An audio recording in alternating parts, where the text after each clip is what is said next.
Que ambiente de unção, gente. Que ambiente de unção.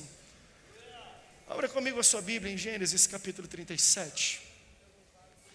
A partir do versículo 5.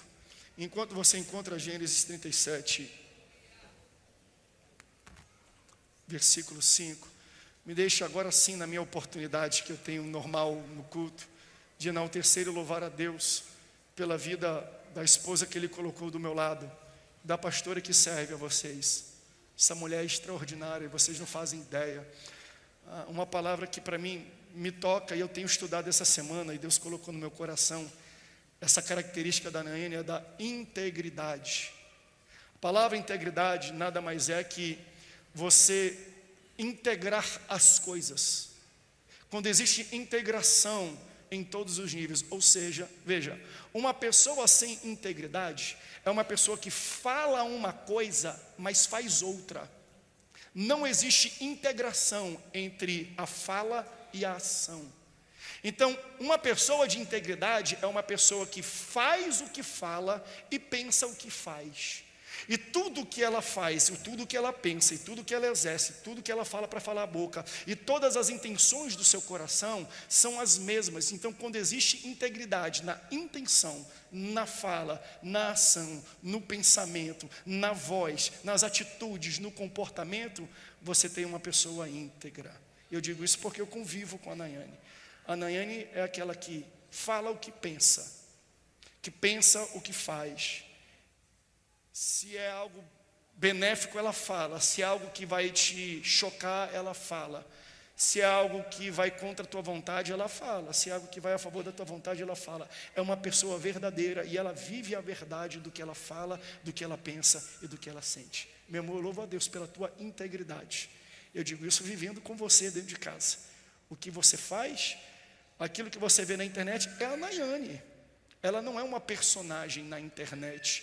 Tudo que ela transparece online, ela é dentro de casa, para vocês entenderem como é animado lá dentro da nossa casa. Se não fosse ela, seria muito chata a nossa vida.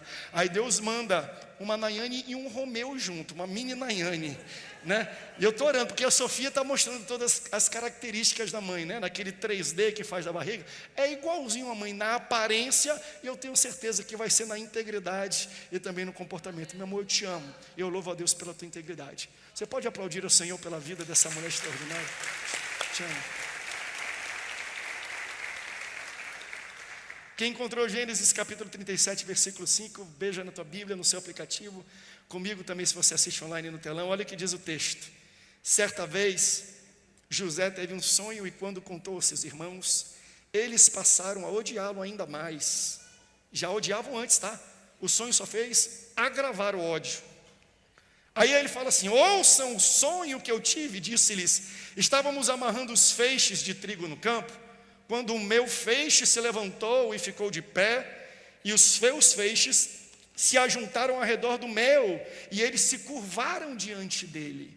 Seus irmãos lhe disseram: então você vai reinar sobre nós? Quer dizer que você vai ser o nosso governador? E o odiaram ainda mais por causa do sonho que ele tinha dito. Depois teve outro sonho. Se um já não estava ruim, dois piorou. E contou aos seus irmãos: olha, eu tive outro sonho, desta vez o sol, a lua e 11 estrelas. 11 é o número de irmãos que ele tinha, com ele era 12.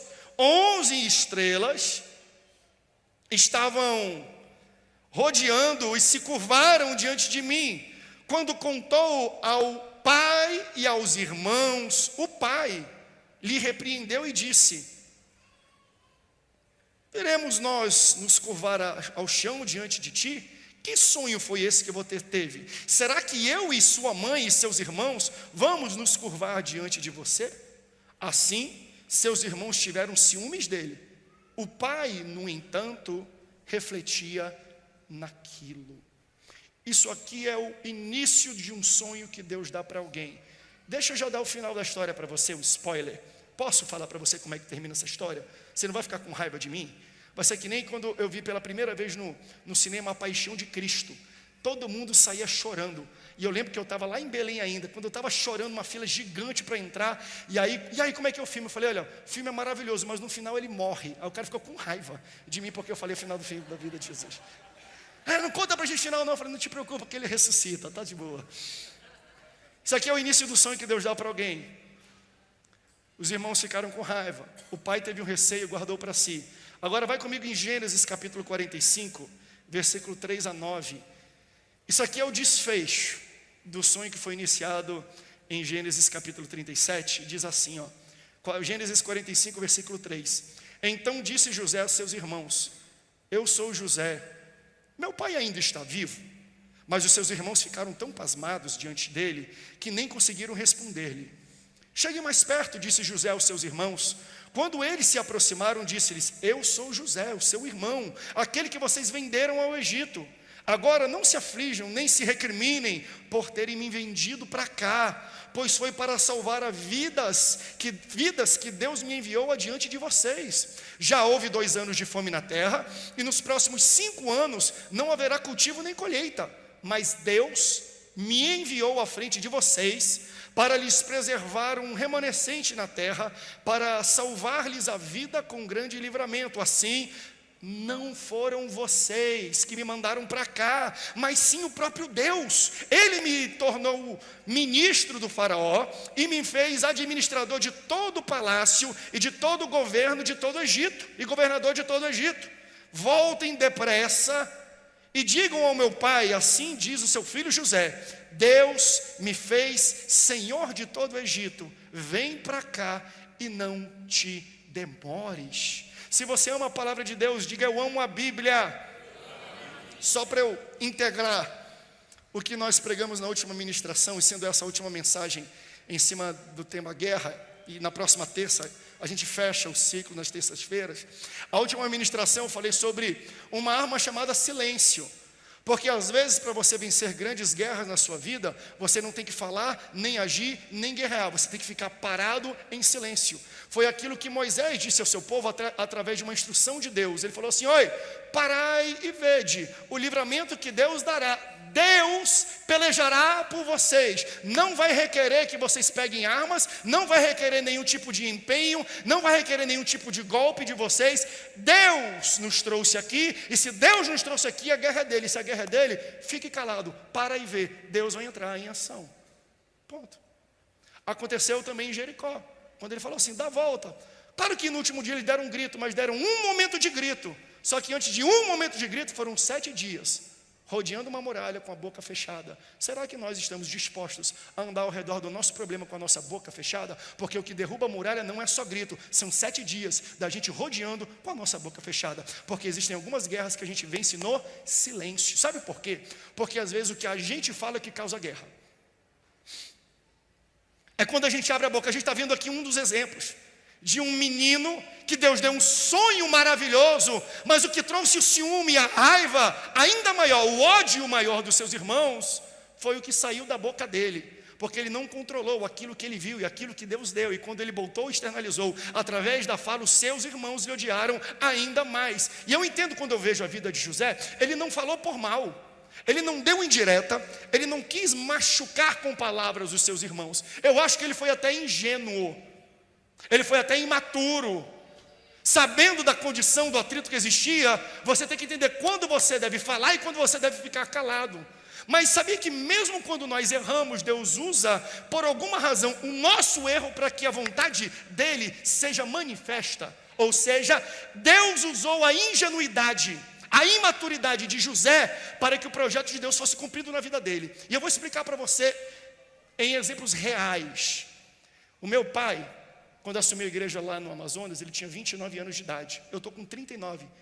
Eu tenho 10 anos a mais do que ele tinha quando ele assumiu a Assembleia de Deus no estado inteiro do Amazonas. Pouco tempo depois, Deus colocou no coração dele o desafio de comprar uma rede de comunicação já montada, com mais de 20 rádios, 22 rádios e 43 subestações de televisão em todo o estado do Amazonas. Qual era o pagamento? A parcela mensal era quase o triplo da renda total da igreja.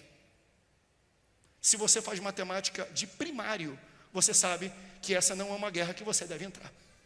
Se tem administrador, não precisa ser administrador para entender não. Pastor, como é que é? quase 3 vezes a renda, e a igreja ainda tem que pagar aluguel, tem que pagar pastor, tem que pagar consumo, tem que pagar luz. Existem as responsabilidades que ela deve fazer. Então eu estou falando do bruto da igreja, era quase o triplo todo mês. Como ninguém tinha coragem de entrar como fiador, fizeram um contrato leonino, um contrato maluco, que era assim: se em algum mês a gente ficar 2 semanas, 15 dias mais ou menos, inadimplentes do pagamento, você pode ficar com todo o dinheiro que a gente já pagou e nós vamos devolver todos os ativos das televisões e das rádios. Quem estava do outro lado falou: ganhei dinheiro fácil. O que meu pai fez? Na altura da sua sabedoria de 30 e poucos anos, assinou o contrato. Aí um dia eu perguntei do meu pai, há tempos atrás, 1, 2 anos atrás: pai, você faria a mesma coisa? Ele: nunca. Por quê? Porque na minha maturidade eu faria muita matemática. E hoje eu sou bem mais calmo, sou bem mais precavido sobre as guerras e os tamanhos das loucuras e das batalhas que eu entro.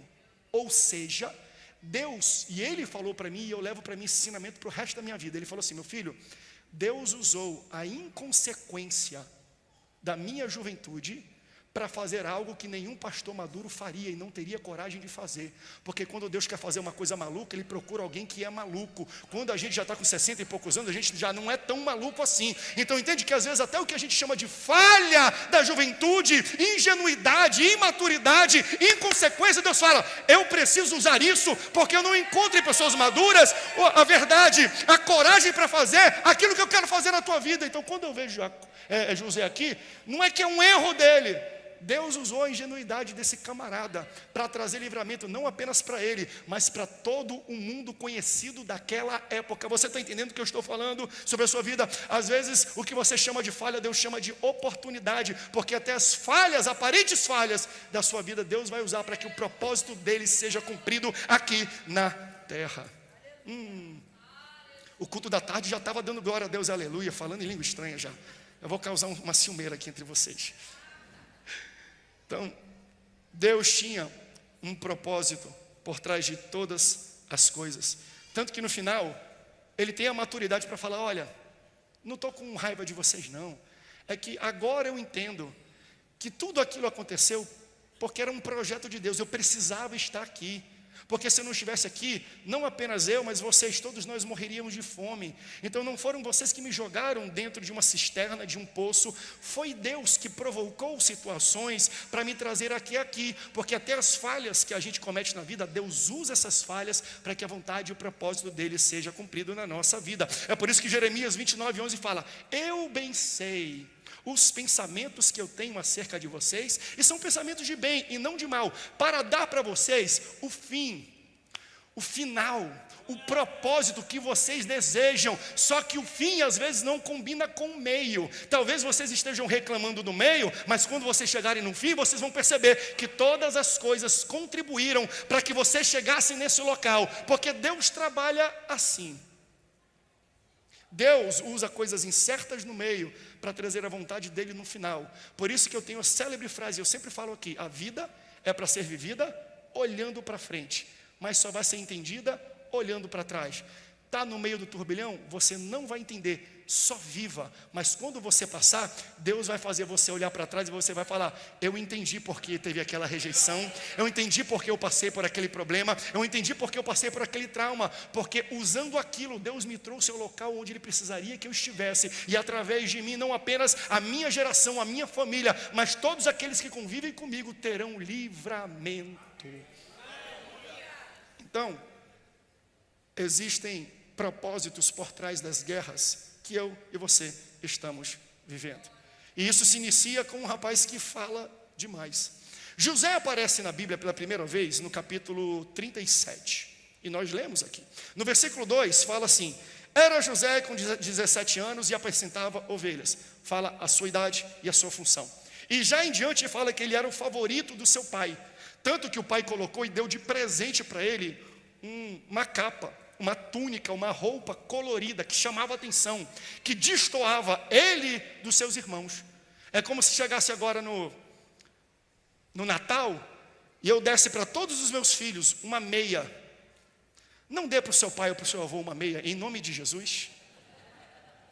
Vou dar uma meia, para quem? Vou dar uma meia para o Dedé, vou dar uma meia para a Bela, vou dar uma meia para Sofia Joy, como fala o Romeu, e para o Romeu eu vou dar uma camisa do Fluminense, campeão da Libertadores. Aquilo é uma túnica colorida. Glória eu ouvi aqui.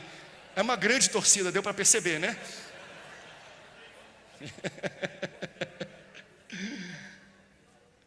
Por causa da predileção que o seu pai tinha para ele, seus irmãos já o odiavam. Mas o ódio cresceu quando Deus deu um sonho para ele, e ele externou esse sonho para os seus irmãos. Qual o sonho? Ele sonhou com feixes de trigo que se dobravam diante dele, e com astros, luas e estrelas que orbitavam ao redor, e ele era o centro de tudo. O primeiro ele conta para os seus irmãos, o segundo ele conta para o seu pai e os seus irmãos, no qual o pai, você vê no texto, questiona, fala, filho, como é que pode ser isso? Quer dizer que eu, sua mãe e seus 11 irmãos, nós vamos te adorar, que papo é esse? Veja, mesmo Jacó gostando do menino, ele questiona o menino, por um simples fato. Nós estamos falando de um sonho que acontece e é revelado no capítulo 35. Só que no capítulo 32, 3 capítulos antes, Raquel, esposa de Jacó, mãe de José, tinha morrido. Aí ele questiona, me fala o seguinte, como é que eu e a tua mãe e teus irmãos vamos te adorar? Está implícito, tua mãe já morreu, como é que ela vai te adorar na morte? E você entende que o dom de interpretar sonhos, Deus não deu para Jacó, Deus deu para José. Jacó interpretou o sonho do seu filho como ele enxergava, mas Deus deu o dom para José. Vamos tentar interpretar o sonho de José, dos feixes de trigo e dos astros nulares? Porque a Bíblia, ela interpreta a própria Bíblia. Então lá em Gênesis, capítulo 1, versículo 16, fala assim, no terceiro dia da criação, Deus criou os grandes luminares, o sol para governar o dia e a lua para governar a noite. Então quando ele fala de sol, lua e estrelas, ele não está falando de pai e mãe, ele está falando de governo, porque o chamado que Deus tinha para a vida de José era um chamado de governador sobre muitas pessoas. Aí ele fala, olha, eu tive esse sonho, sol, luas, estrelas, eu sonhei com os astros do céu, mas também eu sonhei com os feixes de trigo. Trigo é aquilo que eu planto e aquilo que eu colho, aquilo que vem da terra. Ou seja, Deus deu para José sonhos com coisas da terra, mas Deus deu para José sonhos com coisas que só podem vir do céu.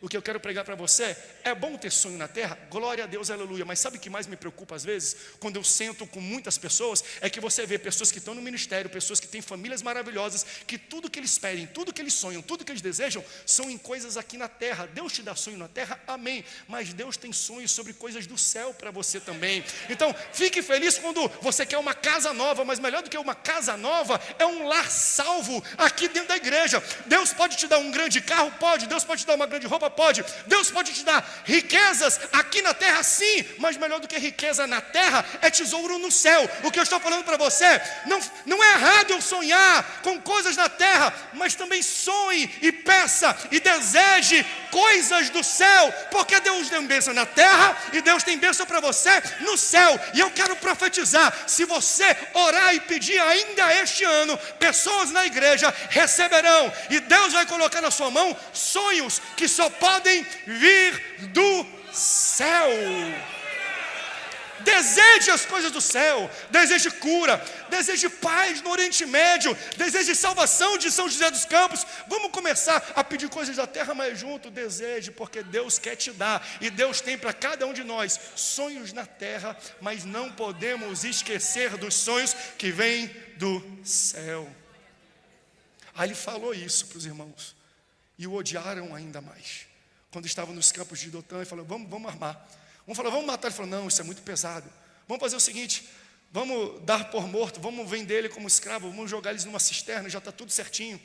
Aí eles arrancaram a túnica, aquela túnica colorida que identificava o amor do seu pai por ele, que colocaram nele, pegaram aquela túnica, rasgaram toda, mataram um cabrito e sujaram aquela túnica de cabrito e levaram para o seu pai Jacó e falaram, olha aqui, pai, isso aqui é o que restou de José. Olha o que aconteceu com ele, a gente não encontrou o corpo, isso aqui é tudo o que aconteceu. É interessante isso, né? A Bíblia, até nesses momentos difíceis, a Bíblia se cumpre.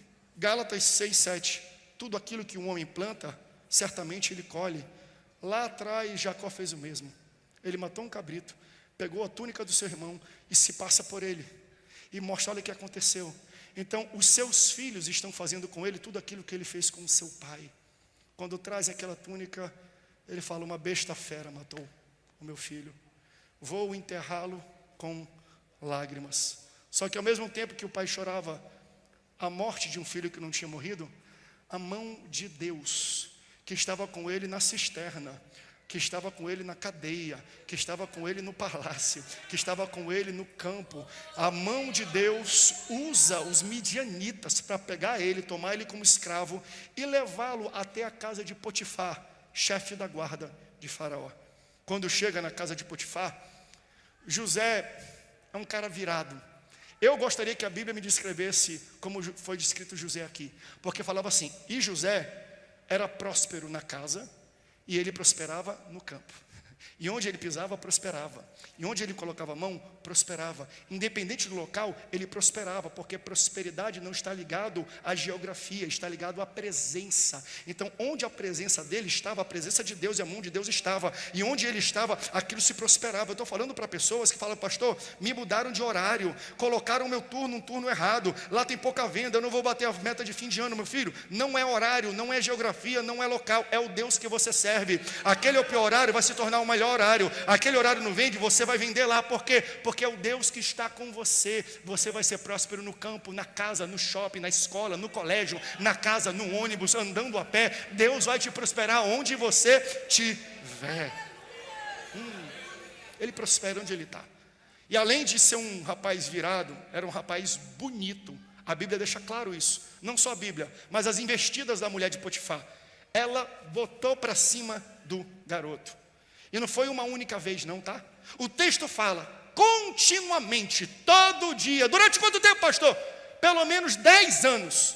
Ele serviu na casa de Potifar por 10 anos e todo dia, não. Terça, não. Quarta, não. Quinta, não. Sexta, não. Sábado, domingo, não. 2001, 2002, 2003, 2004, não. Todo dia ele resistia às tentações que eram lançadas contra ele. E sabe o que eu descubro com isso? Que enquanto nós trabalhamos e nós estamos dentro do chamado de Deus, o chamado de Deus não apenas nos condiciona ou guia os nossos passos. Quando nós trabalhamos dentro do chamado de Deus, o chamado de Deus nos protege das tentações. Está aí uma coisa boa de você entender. Quando você está obedecendo a voz de Deus, Deus te protege da morte, Deus te protege do tentador, Deus te protege de gente que quer te derrubar, Deus te protege de várias coisas, principalmente da tentação. Vamos comparar dois grandes homens da Bíblia, dois grandes governadores, Davi e José. Davi, o grande rei de Israel, homem segundo o coração de Deus, não resistiu à tentação de um dia. Ele olhou, desejou e foi atrás. José resistiu à tentação de uma década. Eu estou falando de um José que ainda não tinha lei mosaica. Moisés vem depois, então a lei que Deus dá para o seu povo vem depois. Ele está falando de lei de consciência. Já Davi tinha lei, tinha templo, tinha sacerdote. Natã estava ali, era uma pessoa que poderia lhe instruir. José está trabalhando na casa de estranhos. Davi está morando e convivendo na sua própria casa, no seu palácio, com a sua família. José era mais jovem do que Davi quando Davi caiu. A lógica é, José é mais bonito, José é mais jovem, José é mais maturo. É José que vai cair, mas ele não cai. Pastor, o que diferencia as ações de José e de Davi? 2 Samuel 11:2. E Davi passeava pelo terraço do palácio. E José, Gênesis 39:11. E José acordava cedo todo dia para trabalhar na casa de Potifar. José estava a trabalho, José estava a serviço. E Davi, a passeio, quer fugir de tentação, começa a te ocupar e começa a trabalhar com o chamado e o propósito que Deus colocou na tua vida. Porque quando você está ocupado, quando você está produzindo, quando você está engajado com aquilo que Deus colocou na sua mão, Deus te livra das tentações da vida. Ela vai para cima do rapaz, ela arranca a roupa, ele sai correndo, ele perde a túnica, mas não perde o caráter. Aleluia. Ele perde posição, mas ele não perde o caráter. Ele perde o salário, mas não perde o caráter. Porque onde ele está, existem coisas que aparecem, opções, oportunidades de colocar a mão no dinheiro, de colocar a mão numa mulher, de fazer alguma coisa, mas ele fala: posso até perder a túnica, posso até perder a posição, posso até perder o prestígio, posso até perder o meu salário, a segurança do meu trabalho, mas não vou perder o meu caráter. Melhor eu largar a túnica do que eu largar o meu caráter. É melhor ficar vermelho um momento da vida do que amarelo para o resto da vida, né? Não vai não. E ele sai do jeito que dava para sair. Olha que interessante. Segunda vez que esse rapaz perde a túnica. A primeira, os seus irmãos arrancaram e deram ele como morto. A segunda, a mulher de Potifar arranca do rapaz e dá ele como um assediador. Ela levanta contra ele um assédio moral, um assédio sexual, uma calúnia. O que acontece com o rapaz? Ele vai preso. Olha como, gente, os propósitos de Deus são maravilhosos. Até por trás da injustiça que você está vivendo, existe propósito de Deus. Porque quando ele chega na prisão injusta, tá? Existem 2 homens que trabalhavam para Faraó e estavam presos: o copeiro do rei e o padeiro do rei. E eles também têm sonhos. Olha que coisa maravilhosa que eu estou pregando para você aqui. Você é sonhador, o sonho vai te seguir, meu irmão.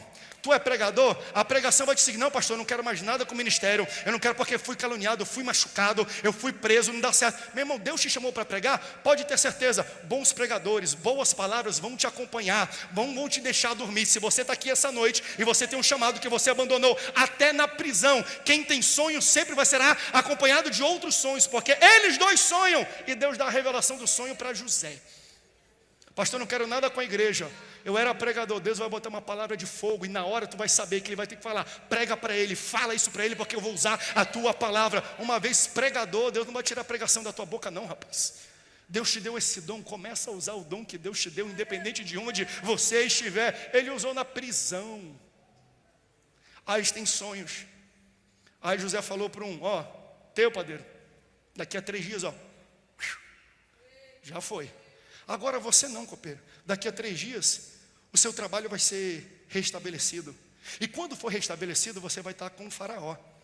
Faz o seguinte: lembra-te de mim quando estiveres com o rei. Uma frase que você já ouviu falar, né?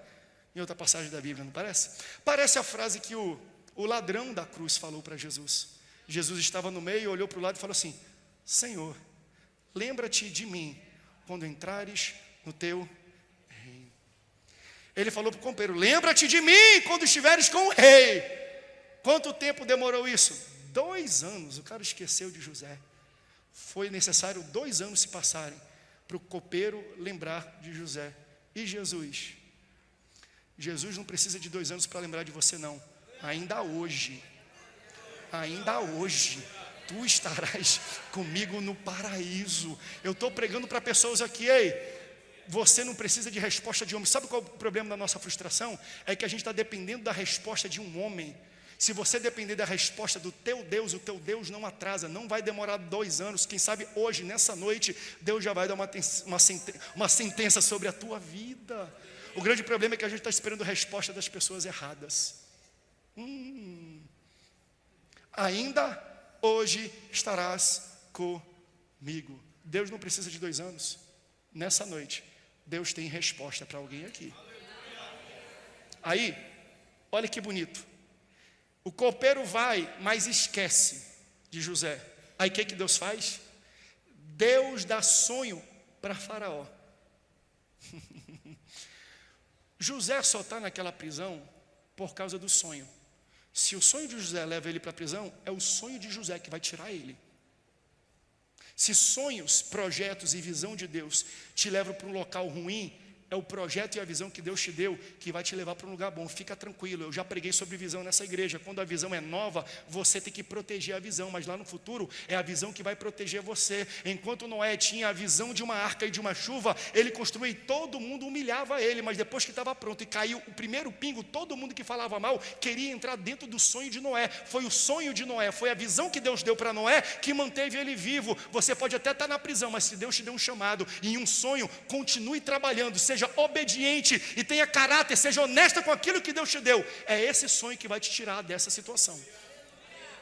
Tem muita gente que está em locais complicados por causa do projeto de Deus. O projeto que te levou para esse local é o projeto que vai te resgatar desse local. Por quê? Porque se um camarada não lembra de você, Deus vai acima. O texto fala que Faraó também tem sonho. Então, Deus dá um sonho para Faraó, para que através do sonho de Faraó, o sonho de José seja executado. O sonho de José só se realizou porque ele realizou o sonho de Faraó. Deixa eu aplicar mais isso na sua vida. Você trabalha? Você tem carteira assinada? Você quer crescer na sua empresa? Seja o melhor trabalhador que você pode. Mas pastor, eu estou trabalhando para deixar meu patrão rico. Eu sei, você está trabalhando para que o sonho dele seja realizado, mas o seu sonho está atrelado ao sonho dele. Então se você realizar o sonho dele, o seu sonho também vai ser realizado. Porque quando Deus quer realizar o sonho na vida de alguém, Ele usa alguém maior do que você para fazer acontecer o seu sonho. Como é que eles iam ver os irmãos ajoelhados, indo ao redor, pedindo ajuda, se não fosse Faraó pegando e falando, você será o meu governador? Então quando ele realizou o sonho de Faraó, o sonho dele foi realizado junto. Seja o melhor funcionário, o melhor profissional que você possa ser, porque Deus vai usar o sonho de alguém acima de você para que o seu sonho seja cumprido. Meu Deus, Faraó tem sonhos, porque Deus dá sonho para alguém que pode te ajudar. Eu posso profetizar isso. Deus vai dar palavra, Deus vai dar sonho para alguém que vai te ajudar. Deus vai dar sonho para alguém que pode resolver. Deus vai dar sonho para alguém que tem caneta de decisão, para que o seu sonho seja realizado. Se Deus dá sonho para mim, Deus vai dar sonho de alguém, e esse alguém tem poder de realizar o meu sonho. Falou, ninguém sabe não o que eu sonhei. Aí o copeiro lembrou, 2 anos depois, tem um rapaz na prisão, esqueci dele. Eu tive um sonho, e ele falou que em 3 dias eu estaria aqui. E eu estive aqui. Tudo que ele disse aconteceu. Eu não lembro o nome do menino, mas eu lembro que ele sabe interpretar sonhos. Isso aqui é maravilhoso. Ele não lembrava o nome de José, mas lembrava o chamado de José. Isso é muito bonito, né? Pastor, ninguém sabe meu nome, não tem problema não. Se lembrarem o teu chamado e o teu propósito, já está bom demais. Eu estou profetizando para pessoas aqui, podem até não lembrar o seu nome, mas o seu chamado vai ressoar. As pessoas serão impactadas por aquilo que Deus colocou na sua vida. A sua unção será lembrada pelas pessoas, porque nome não dá chamado, mas chamado dá nome. Ele não conhecia naquela hora, mas todos iam conhecer José como governador do Egito. Não porque o nome dele era grande, mas o chamado dele era maravilhoso. Pode até esquecer o teu nome. Pastor, eu não sou lembrado. Seja fiel ao chamado que Deus tem na tua vida. Deus vai usar o teu chamado para poder promover e construir um nome para você. Qual é o sonho, Faraó? 7 vacas gordas são consumidas, engolidas de algum jeito por 7 vacas magras. Que coisa esquisita, pastor, esse sonho, hein? Que nem o seu sonho. Lembra o seu sonho?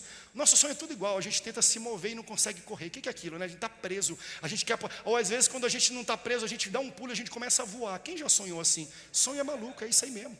Às vezes você não consegue correr, não consegue sair do lugar, às vezes você já está voando. Aí falou, 7 vacas gordas são consumidas, engolidas por 7 vacas magras.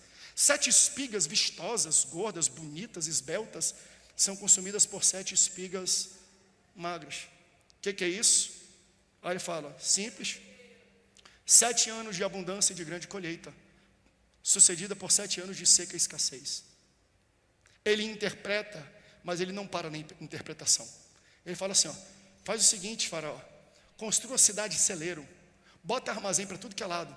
Durante os 7 anos de colheita, você vai guardando tudo que você pode. Porque quando não tiver mais colheita, não tiver mais plantio, não der para fazer nada e produzir, você vai pegar aquilo que estava guardado e aquilo vai sustentar e suprir a vida das pessoas durante os 7 anos de seca e de escassez.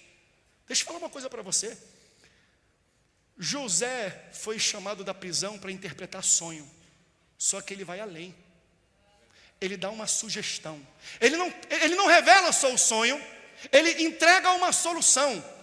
Porque ele foi chamado para interpretar, mas ele faz mais do que ele foi chamado para fazer. E quem faz mais do que foi chamado para fazer, recebe mais do que foi chamado para receber.